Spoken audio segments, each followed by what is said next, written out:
Welcome to the PM Pour, the podcast for property managers. It's a place to pour a cup of coffee, pour yourself a glass of wine, or simply pour your heart out. The PM Pour is a community designed specifically for those in property management.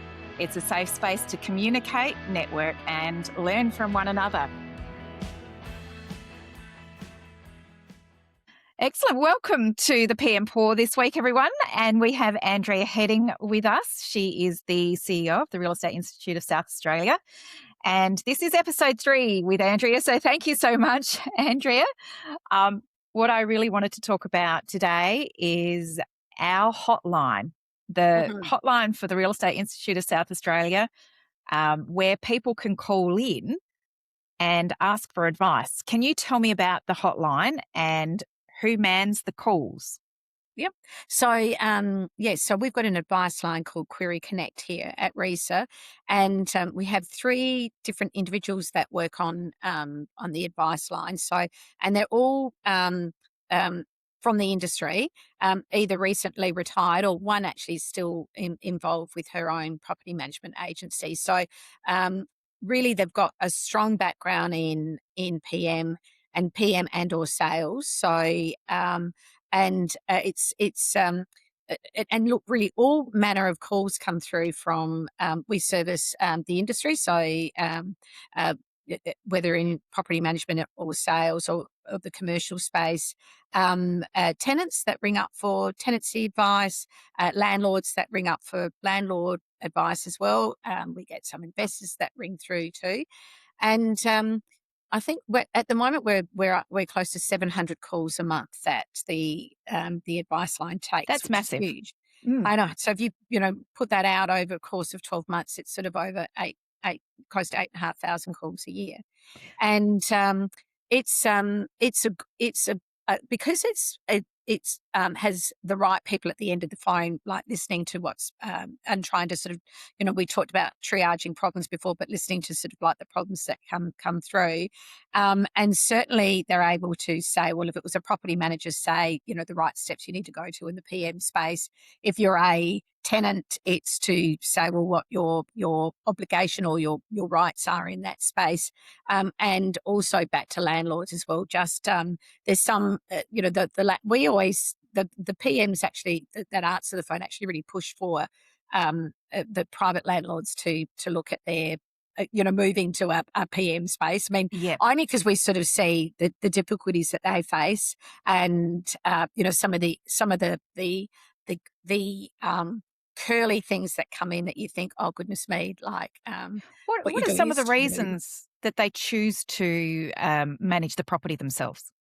I think that it might be that either they feel that it's not too hard to just pop somebody in, but then what they've got to realise too, this is very much in the private space, is that it is their home in terms of the brick and mortar and the actual sort of investment or the portfolio that's sitting there, but somebody lives in it as their home. And there's a big education piece on the fact that, you just can't turn up unannounced. I think they find it difficult all of that type of to thing. grasp that concept that they can't just go there.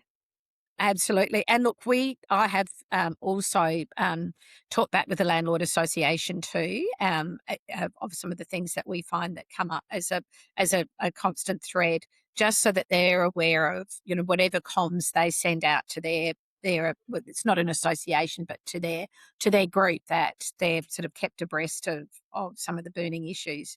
I mean, I think the big thing that every day I would say that the most amount of calls we get is on break-lease. So, and the steps that what a tenant needs to do to be able to remove. Are they themselves. queries from property managers or from tenants? Tenants in the main, but some PMs as well. So, but in the main, it is from tenants. But I know that we do a professional development session on sort of break lease and working out fees and charges and things for it. But and I think the other thing too, Kylie, is with the rise of AI and being able to sort of self-manage chats, and you might hear, so you've got to be really careful, say from a tenant's perspective where you think you know um, the right terminology or you're using you're educating yourself, but unless you're unless you know like the regs and everything that's come through, I'd say that it's a hard system to navigate on your own. So I would yeah, agree. yeah, I would agree. I yeah, have put yeah, some things into AI looking for answers to see what comes up, and yeah. I've been provided with legislation from different states. That's right. Um, Yeah, and it's really interesting how AI work. And even if I've put South Australia, if it doesn't quite, l- maybe there's not an answer in South Australia, for that's example, right. it'll find the next state that does have that Yes. answer. And if you Yeah, don't know, you can be misled to a certain degree. that's So right. AI is not Yeah. always the answer, is it? So, No, exactly. so I Mm, really love the fact that REISA have the hotline. I think that that's an amazing tool, and property managers should probably maybe use it a little bit more if they do absolutely. have questions. Yeah. Is it something that you have to be a member of to be able to use, or is that No, open for any property manager, whether they're a member of REISA or not? it's yeah, it's open to any property manager. Yeah. And I think the beauty of that is that what we see come through, saying questions from the industry, then we also use to help inform our training.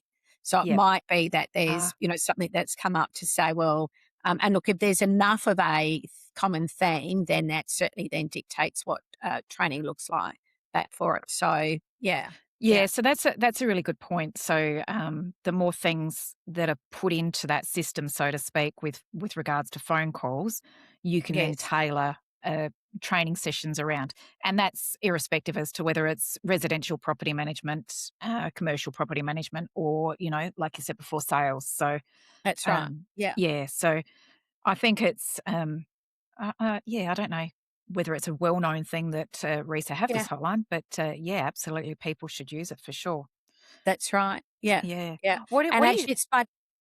Oh, sorry. I was gonna No, say go on. when I Googled real estate advice lines in South Australia or asked ChatGPT, they recommended, or it recommended, Rent Right and then CBS. And then I said, "Oh, what about RESA?" And, the response I got back was to say, "Oh, because they're the industry body, your advice might be biased towards, you know, a level of protection." And I sort of responded to say, "Well, no, because the what we're bound by is actually making sure that we're providing the right information that is by the Residential Tenancies Act and all of that type of thing. So it's more to say it's an education piece more than anything. So yeah, Yeah, yeah.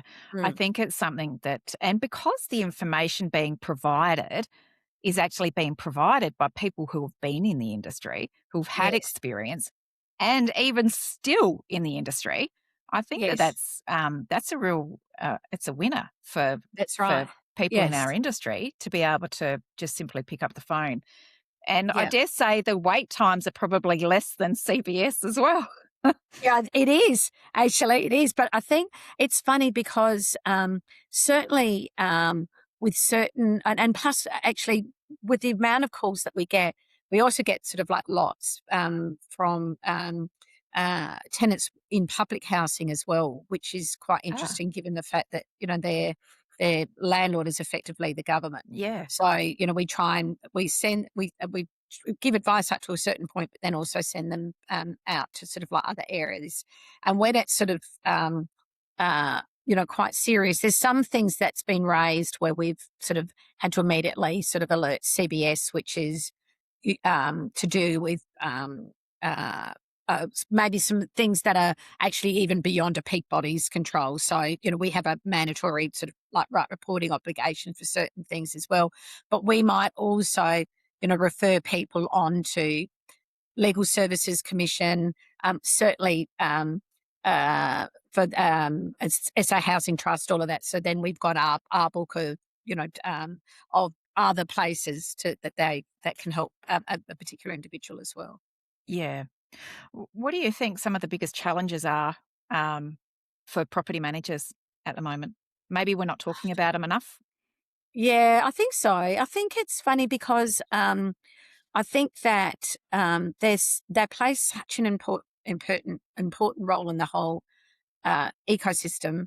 I mean, I think that there's people, property managers also, and if you think of investors or whatever, and the portfolio that you look after, whether it's one house or many house for an individual, I think that we're a major part of the supply chain in terms of housing. I think it's something like 78 times more than what the government does federally. Yeah. So and I think, Kylie, we touched on it before in terms of for PMs being um, uh, answerable to many, and Mm. also the part about being always on. And that's that hard area of the fact that there is a level of attention that sort of like goes into this area. And I think that from a PM's perspective, it's appreciating, as I said earlier, the multitaskers, but also sort of not understanding that it's an industry that has had um, uh, a huge amount of change sort of enforced on it, and it's being sort of like, how do you have that adapt? How do you adapt to change, and make sure that it sort of like doesn't become something that's all consuming on you as well. So, yeah, yeah. So, and I feel for um it's in terms of the sexy part was always sales, like as in Oh the sex. gosh, yes. Yeah. Yeah, and it's not that, and I think that, and when I listen to sort of like, that we had a group of PMs in not so long ago, and just listening to them around the table talking about, um, one's had to take the abandoned pets that were at the Oh, house back. It's everything there. Like, another beautiful property manager that hadn't heard from her tenant for a few days, and normally this tenant used to like ringing for a chat on Monday morning. Been a long-term tenant, didn't get the Monday morning chat, so then escalated it to say, I'm a little bit worried about this person. I think there needs to be a welfare check. So yeah. there's a human element that's involved as much as you need. I think we spoke before about being sort of emotionally involved, but also emotionally detached at the same time, so it doesn't become so you're all consuming. Yeah. Uh, yeah, Yeah. yeah. It is. I've spoken with property managers about that in the past as well. You mentioned about the welfare check on the person who Mm, calls into the office every week because mm, that's what they need to do because yes, it might be a case of lonely and so forth, that's right. and then it goes from that just a general chat, and it's like, oh my gosh, I've missed that chat, and I Mm, better check in on that person to make sure that they're okay. And then property managers on the other side of the um, thing as well, that they have to determine what problems there's to actually deal with as well, that's right. because there's so Yeah. many problems that, like we've talked about in the past, they're problem Mm, solvers and so forth. There's so many problems that they have to solve. They have to determine as to, is this my actual problem to solve? mm. But on the other side of things, it really needs to be a problem that's solved. I But know. who are we going Yeah. to give that problem to in Yes, order for it to be solved, sort of thing? So that's because we right. want everybody to have a really great experience with our business as well. Yes, yes. So Yeah, yeah, so there's so yeah, so many things, isn't there? that's Um, right. And I it, mean, landlords pick you for a reason in terms of the fact of what type of representation they're looking for. And I think that's the thing about also, knowing that there's duty is the wrong word, but there's a relationship that you have there on that level. And you're really there. I think we talked about this too, Kylie, about being sort of a trusted advisor, or being in that spot of being saying, look, I'm across the legislation, and I know the house, and I know the tenant, and all of that, so that there is a major responsibility that sits with that. But kudos to the PM that manages it so well. So yes. yeah, yeah, Mm. exactly. What are Yeah. some of the things that some of the real estate agencies that are doing really well? So I guess in comparison, there are some agencies that may not be doing things as well as other agencies. some of the agencies that are doing things really, really well, what are they doing differently to the other agencies that Yeah. may not be doing as well, do you think? I Does that think make it's set sense? up with, yeah, like say what their organisational structure looks like, and I know if we're sort of like talking about sort of agencies at scale, or there's a number of PMs that work there, but certainly what training and development they do back for staff, internally, because I see some incredible training days, um, and how they equip their staff with knowledge, and also escalation points within an organisation. Because Yeah, I think it's, yeah, and if you think of new entrants to the industry, you really need that sort of the person to go to within your office who is going to show you the ropes, and so however a agency is set up in terms of education and support internally, super important. And I think that also, the ongoing support in terms of ongoing, professional development, or, how long are you with somebody, sort of, some are, could be thrown well in the deep end, but what does, that, the internal mentorship look like as well, I suppose. And yeah, so, how are you supported internally within the agency that you're in? And then externally, what do your support groups look like outside? So, I know that, the property management Facebook group is a really active group. And I think that there's, I believe that there's some terrific people that sort of assist in terms of offering advice and things like that in there. But certainly, networking opportunities. We've got I'm not to talk about it, but we've got we'll talk about it, our property management day coming up. yeah. That's It's coming up great. very soon. Yeah, that's right.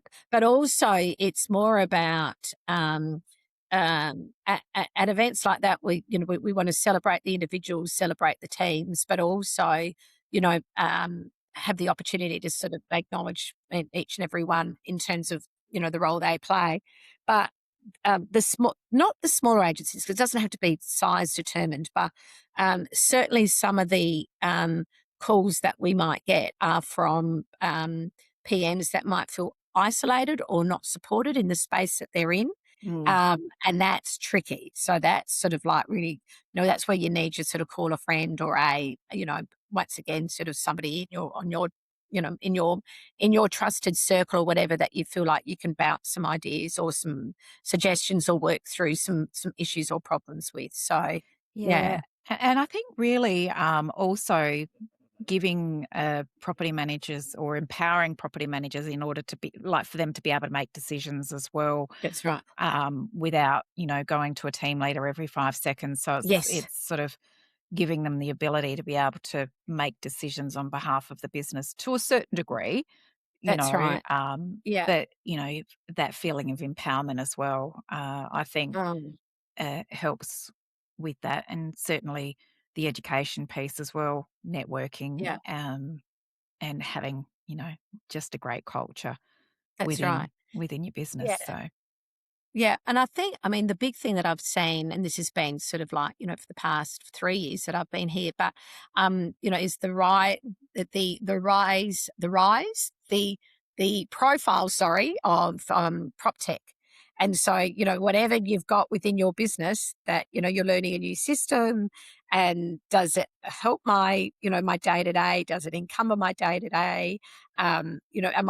So I think it's that sort of like, you have to have that learning and growth mindset on you as well, to say, what new system or whatever do I need to learn yeah, on. definitely. Yeah, yeah, I think that's really important as well, because there are so many, and you have to work out, I guess, what's the like a shiny object kind of thing. Is it just yes, that, or is it yeah, something that's actually vital to the lifeline of your business as well, that's right. determining and Uh, being able to. yeah, and I think that probably the good thing in terms of um, employment protection or growth in this industry is really that the human element, that is PM, is and this was certainly a theme at our conference this year for REISA, was the fact that soft skills can't be replaced.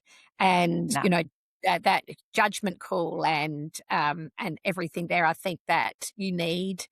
So I think that it's more of a human centered design. Culture now that's certainly important with the rise of machines and how there's sort of rote learning answers or whatever, but then there's on a soft skills side the importance that PMs play in that space. Yeah, I agree, and AI is certainly here to help us provide better service. So, Mm, we've got the ability to be able to use AI, different software platforms, and so forth, um, to do tasks that we no longer, so to speak, have to do anymore. But that's what right. real estate has always been about is always it's a people industry, That's right. and AI's, I don't see is going to replace that anytime soon, No, but that's right. it can certainly provide a little bit of help so that we can, you know, change the way we do things in our business to be able to Yes. provide uh, better support to the people who need it, who touch our business. I agree. I think Yeah, it's if the efficiencies help you do your job better, then that's great. That's sort of like, or the whole reason why you'd want to sort of implement a certain workflow into the business, and then couple that with sort of like emotional intelligence. Yeah. yeah, yep. So if you're a property manager sitting around listening to us talk now, what's something that you'd want them to know about? So anybody around the country, a property manager, what would you like to share with them if they were just sitting there listening to us chat? I think the idea is what I like. The fact is that you know how it's when I talk about it being such a regulated industry, like when I listen to property managers that are preparing, say, to go to SACAT, for example, or something like that, that they're not scared by the process. And I think that, and I think, say, from certainly a PM perspective, and if it's a career choice that you want to get into or you're in and your early stages or your late stages or whatever, I think that there is even though it's, you've got to follow all of these sort of regulations and rules and things like that. My advice is the fact that I think that you're probably one of the most, well, I'll say courageous, but really it's an industry that sort of faces up to things that could be quite intimidating, Yeah, and sort of that you don't let that sort of like overwhelm you. So I think that that's there's I really yeah. like that advice. That's really great because Mm. it's such a beautiful. I love our industry. That I'm Mm. very passionate about our Yes. industry. It's something Yeah. I've been in it for so long, and I think you and I had a conversation as well earlier on in the week about something that I've only just heard about, but I've since realised that it's been around forever. That real estate agents, when it comes to ethics, are rated lower than politicians. And I know. I when you and I know. were Yeah. talking about it earlier on in the week, it was like it was the first time I'd heard about it, but apparently it's been Yeah. something that's been around for donkey's years. I don't know Yes. where I've been. I Yeah. must have been under a rock or something. But I was Yeah. really, really, when I heard that at the REISA conference, and I think was it Yeah. Jared Cook who said something Yeah. like that. Yeah. Yeah. Yeah. Um, Yeah. it really, it really devastated me, to be quite honest, I because I love know. our industry. Yeah. And And just sorry, go on. yeah. Oh, well, it's just because it's from Roy Morgan, who used to be, well, and actually they're probably still known for the Morgan Gallup poll and all of that, but Yeah. they canvassed, I think the interviews are sort of 40, it's a rolling interview of 40,000 people around Australia. There's no duplication between audiences as they get sort of new they find other people to feed into it. And it's really crazy because I don't believe that the needle has shifted in more than like 3 or 4 decades. So I'm saying that it's been that low for a long time. Yeah. And And I I'm don't thinking agree with it's it. nice saying. And I think that I even wonder if there's a lot to be said against how the question is actually postured in the first instance, like Yeah. and rate sort of like these people like 0 to 10, Yeah. because I think, Kylie, I was saying to you that I believe that the spot, certainly for the industry, is that of trusted advisor. I think there's been certainly some cleanup that's been done, but Definitely. and we know of the repeat offenders that are in the industry that perhaps give the industry not a good name, but I think they're being sort of outed more than what they are being protected now. And certainly, social media has a bit to do with all of that too, in terms of, being able to not the rate my agent, because if it was rate my agent, then everybody would have a 5-star rating. I was going to say, everybody would be winning a prize, wouldn't they?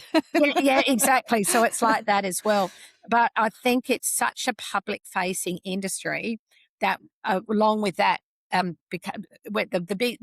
more an industry is known, the wider the sentiment is in terms of a feeling about the industry. Like I love when I think of the person that my husband and I bought our house from. I think of them. I love them as much as well. I love the midwife that delivered our babies. Like, I know that sounds silly, but they delivered on something that was life changing, basically for us in terms of. And so I think from. And I believe that that it's they're the keeper of secrets. They're the all of that type of thing. So I think that's not that's been resurfaced too many times, and I think as an industry, and certainly as the REIs around Australia will be that's actually something that we've always got on our fixing the image. Yeah, and I think for somebody who, like I said, I've been such a lover of this industry for so many years, and to hear that, it's just like when I don't necessarily, and I read so many things lately, and it's of course thanks to social media, and it's what I've been reading is everything, so many negative things, and I know that there's so many great positive stories out there. That's I think I've now just decided over the weekend, and today's only Monday that we've recorded this, the simple fact that now I'm going to be making it probably a more of a mission of mine to actually be sharing some positive stories, because I think we really need to hear about all the amazing things property managers, BDMs, sales consultants, everybody in the industry that actually do, because we've got an administration team who are amazing as well at what they do. So there's so many people within our industry that do fantastic things, and all social media are telling us about are all bad things. Which I don't like. That's right. So if you have any good, and if you have any good positive stories, please. If you think of us as a profession, absolutely. I think we need a brag book as opposed to oh my God, that's a great idea. Always the criticism that comes through. Yeah. Yeah.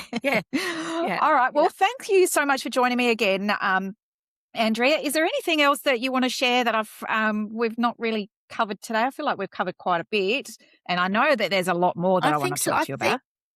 Always. I think it's more about the fact that certainly it's hard for the industry to see advocacy in action. I've said that a couple of times. It's definitely happening on behalf of PMs in the property management industry. And we're making sure that we sort of have representation at anything and everything, so that we can make sure that there's sort of like certainly the industry is front and foremost with the people that are sort of making some fairly major decisions. So, yeah. And I think that's a really good point to make as well. You're really fighting for the industry, and you've got Adam with you as well, that you do some really amazing things as well. So while we've got some fighters like you guys, I think we're it's a good thing. So thank you. That's right. Yep. Beautiful. So we'll just so if anybody's got any issues or want to discuss anything further, feel free to contact you directly at REISA, or I don't know, or the REISA number, or I can pop the details of REISA down. So 8366 4300 gets you through in the phone line, or REISA at reisa.com.au. But certainly I've got that's also an inbox that I'm in. So so I see we see it all. So yes. I'm sure you do see it all. Anyway, thanks again so much, Andrea. I really have loved our chat today, and I do look forward to our next one. So thank you. Beautiful. Thank you, Kylie. I hope you've enjoyed this podcast. Please subscribe so you're notified of new episodes as they land. If you'd like to speak to me further, please contact me at kylielange.com.